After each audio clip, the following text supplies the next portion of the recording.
Kayo yung umalis kasi live ko to, wag kayo masyadong judgmental. Sasabihin nyo sa akin, bumalik ako sa pamamalimos ko. Bakit alam nyo ba yung pinagdadaanan ko? Laitin nyo ako ng pagiging badyaw, proud ako. Hindi napigilang maging emosyonal ng ex-PBB housemate na si Rita Gaviola o nakilala sa tawag na Badyaw Girl sa isa sa kanyang live selling. Matapos na tila laitin siya ng kanyang mga viewers at payuhan siya ng ilan na bumalik na lamang sa pamamalimos kaysa magtinda ng kahit ano sa TikTok. Nakuha ng mga bashers ang atensyon ni Rita habang nagla-live selling, kaya naman hindi niya ito pinalagpas. Bagamat makikitang tila naluluha dahil sa pangiinsultong natatanggap, taas noong sinagot ni Rita ang kanyang mga bashers. Mga pahayag ni Rita sa kanyang live, "Oo, ibas niyo ko. Nilalait niyo ako na babalik ako sa pamamalimos. Doon na lang, kahit bumalik ako sa pamamalimos ko, proud ako na naghirap ako. Dumaan ako sa magandang proseso, di ba? Sinasabi niyo sa akin na bumalik ako sa pamamalimos ko? Bakit? Alam niyo yung pinagdadaanan ko? Sinasabi ko sa inyo, lait-laitin niyo ako ng pagiging badyaw ko. Proud ako. Kayo ang umalis, kasi live ko to. Huwag kayo masyadong judgmental. Sasabihin niyo na bumalik ako sa pamamalimos dahil badyaw naman talaga ako? Hindi ako nahihiya na maging badyaw ako. Mas lalo akong proud. Kaya walang umaangat ng mga Pilipino dito eh."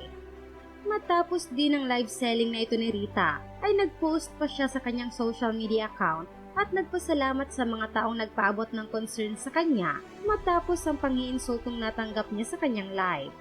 Ipinaliwanag din ni Rita na masyado na raw below the belt ang mga sinasabi ng ilan kaya hindi na raw niya napigilan pang sagutin ang mga ito. Mga pahayag pa ni Rita, "I appreciate sa lahat ng concern about my live selling. Ayoko na sana magsalita, kaso below the belt. And I'm proud to say na yes, I'm Badyaw native. So what's wrong? Dahil Tagalog kayo? My God, crab mentality. Dahil lang sa native ako sasabihan ako ng bumalik sa panlilimos, and so what if bumalik ako sa part na yun? Ang mahirap is yung kayo makaranas ng hindi nyo naranasan. Baka hindi nyo kayanin." Samantala, marami rin ang tila na trigger sa nakakaawang sinapit ni Rita sa ilang bashers. Kaya naman ipinagtanggol nila hindi lang si Rita, maging ang mga tao manong katulad nito na pinipilit na umangat sa buhay sa kabila ng kahirapan. Narito ang ilan sa mga komento ng mga netizens tungkol dito. "Ang daming insensitive na tao sa mundo. If galit kayo sa universe, please, don't spread negativity. Lalo na sa mga taong pinipilit baguhin ang takbo ng buhay nila.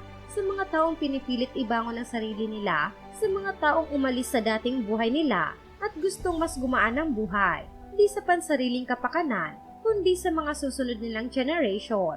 Please, huwag tayong makasarili. Kung gusto nating umunlad gaya niya, magsipag tayo gaya ng ginagawa niyang pagla-live selling sa TikTok. Napakasipag niya. Nakikita ko na malayo mararating niya dahil talagang pinagpapaguran at pinagpupuyatan niyang lahat."